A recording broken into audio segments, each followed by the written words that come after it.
In the 500-mile walk across Spain, there are a lot of interesting stories. Hello, fellow pilgrims. I'm Brett. And I'm Gina. And this is our fourth Camino, and it's the second time doing the French way, which is 500 miles. As the old song goes, I could walk 500 miles. and I could walk 500 more. So this is the 500 more part. People ask us why we do this a second time. Well, there is a Greek philosopher that predates Socrates. His name is Heraclitus. Not to get confused with the hillbilly philosopher, Heraclitus. And he said, no man stands in the same river twice, because it's not the same river, nor the same man or woman. So this is a different Camino, and we're doing it in the fall instead of in the spring. So I know we will have many more experiences. 2 years was such a long time ago anyway. But we decided to make videos about this French way because I think that we have a unique perspective that has not yet been addressed. Basically, I like the weird stuff, and I like knowing some of the quirky things about the locations that we are visiting. I like to look under every rock and discover every strange event. And in the vein of weird stuff flows my strange interest in movie locations. So I'm going to try to show as many movie locations from the movie The Way as I possibly can. And there were a lot of scenes that were shot in this beginning village. St. Jean Pied de Port. That's what it's called. Like the restaurant where Tom and Yost meet in St. Jean, it's right down from the church and this entryway. And then there's the restaurant right there. And Tom is eating right about there, if you remember in the movie. Oh, do you mind if I sit here? Because there's no other seats available. Hi, I'm Joost. I'm from Amsterdam. Tom. Hey, Tom. And I'll put the coordinates on this video at the bottom. If you want to see the Hotel Continental that Tom leaves from the restaurant, you leave that archway, go this direction, and you're going to head straight up this way. And you can take a left at the second road crossing, which are by these wonderful water closets, and head down that street. You see cinema right there, and just past it across the street is the Hotel Continental. And there it is right there. Too bad that it's boarded up and no longer functioning. Here we go.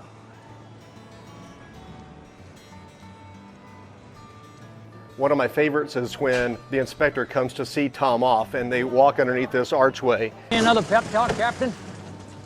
I came to wish you buen camino, Mr. Avery. And then they pass this bridge right here and they start heading down this direction. And they're having a conversation. It's a good luck charm? Something like that. You'll know what to do with it when you get there. So Tom starts walking down this path here, and then the captain says, Tom, this is the way. And he points to this bridge, and then he takes off that direction. But the problem is that is not the way. The Camino starts in this bridge right over here. Tom, this is the way.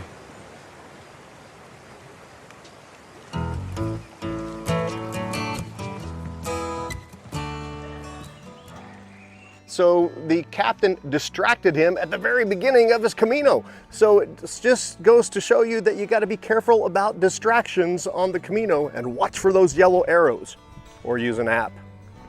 There are some frames that are hanging from that same bridge that you can use for a great photo op. And just make sure your kids don't fall into the river. It's a pretty popular bridge for tourists, as you can see by another angle. And our favorite thing to do by that bridge is to grab ourselves a good crepe before heading out. And now it's time to start the journey. As you leave on your Camino, you can turn around and look up high there above that bridge, and you'll see the Virgin with the Christ child facing you as if watching you while you are on your Camino. There are two main routes out of St. Jean to get to Roncesvalles. The most famous Napoleon route, which goes through Orisson and can close due to bad weather like snow and ice, or the Valcarlos route that stays at the lower altitude through a valley. Valcarlos, you break that word down and you have Val, V-A-L, which is valley, and the Carlos, which is actually Charlemagne. Charlemagne is the same as King Charles I for France, or Carlo in Italian.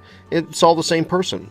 So Val Carlos is named after Charlemagne, who lost the rear end of his troops when passing through the narrow gorge on that route. The story is really interesting about Roland, who was in charge of the rear guard and also had all of the treasure that they had taken from Barcelona and Zaragoza and Pamplona. When Charlemagne left Pamplona, the Basque people were angry with him because he demolished the fortified walls around the city.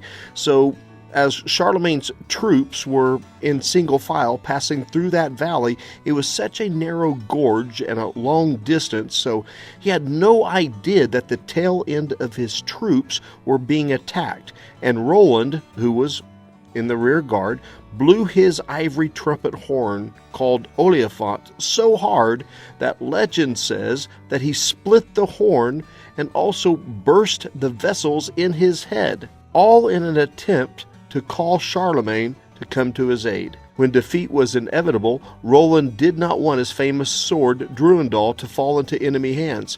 So he tried to break it on a boulder, and rather than destroying the sword, it split the boulder in two. Knowing about Charlemagne's defeat in that valley, Napoleon later would not follow in his footsteps and chose to take the route with higher elevation, like many pilgrims enjoy doing today. It's also the route that the Romans used because they hated surprises. Apparently, our Napoleon route is the route that Emilio Estevez took in the movie and ended up getting lost because The weather in the Pyrenees is famous for being unpredictable, and I'm sure Daniel would have been warned by the locals. So we are taking the very steep and popular Napoleon route. We're leaving at 8:15, which is so much better than 2 years ago. We left at what time? Oh, noon. And then we went back to St. Jean because I left my credit card at the creperie, and then walked back up to Orisson again. Rookie move. They say the Camino provides. I just found this. So much better. We did not do enough lunges. We finally made it to the first stop. Hallelujah. The exact day that we decide to start our Camino is based on room availability that Orisson has. We could also check for availability at the next housing opportunity called Borda. We just know that we did not want to walk the entire Pyrenees mountain pass on day one. We wanted to break it up a little bit. Once you pass the only 2 albergues on this leg, you'll see another film location where Tom walks by the Virgin of Orisson. So we recreated that scene using my wife because, after all, she is way prettier than Tom. It's easy to spot on the left if you have nice weather. On our first Camino, we had the most spectacular, beautiful weather, and that's where a lot of these video clips that you've seen so far come from. And here's what the weather looked like on our second Camino. The weather was so bad that most people would walk right by the Virgin of Orisson and not even know that it was there. They were unable to see it. So hopefully you're going to have some great weather so that you can see some beautiful scenery like this.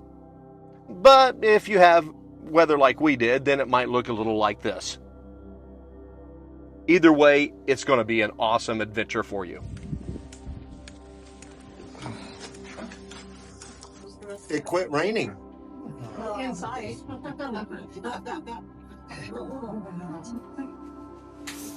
There's a pilgrim shelter right at the very top, right before you cross over and start going downhill. It's just so wet. Yeah, it's crazy. Yeah, it's the second time. Oh my goodness. Look at all those sheep up there. After you pass the fountain, you'll hit this sign, and it's the border of Spain. But don't expect people there to welcome you into Spain. Hola, welcome to Spain. Well, maybe there will be.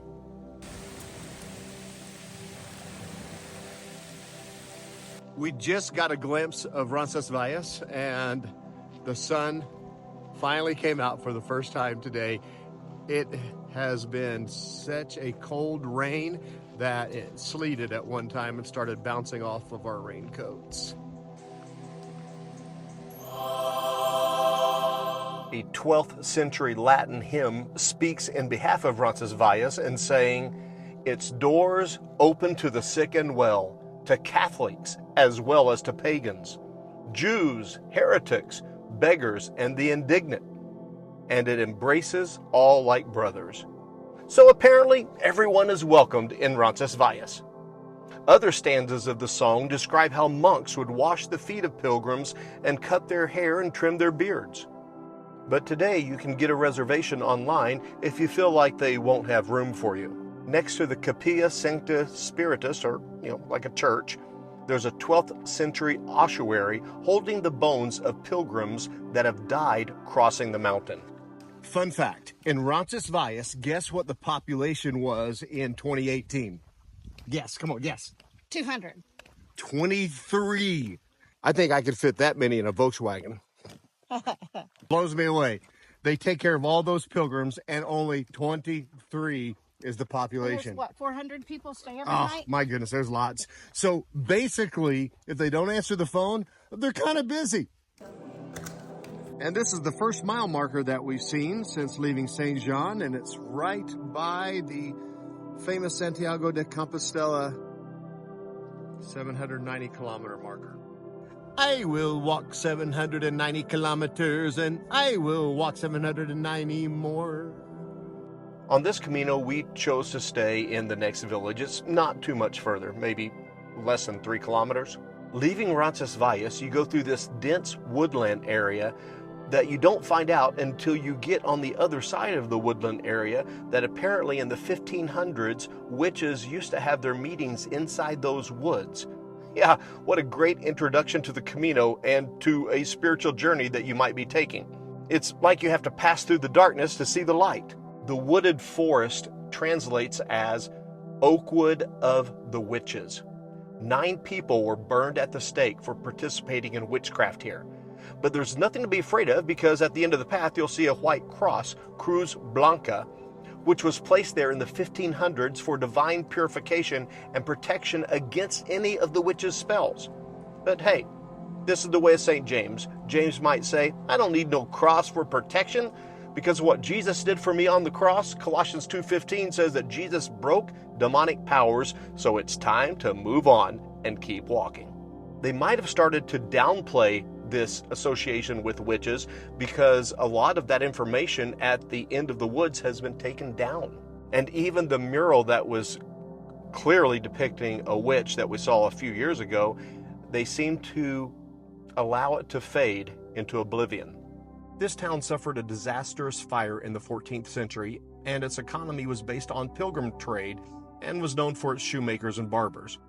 Much like Pamplona, Ernest Hemingway loved to stay here, and there's a hotel here that I read that there is a piano which bears Ernest Hemingway's signature. The next village, El Espinal, is a village that was founded in 1269 to help defend pilgrims from robbers.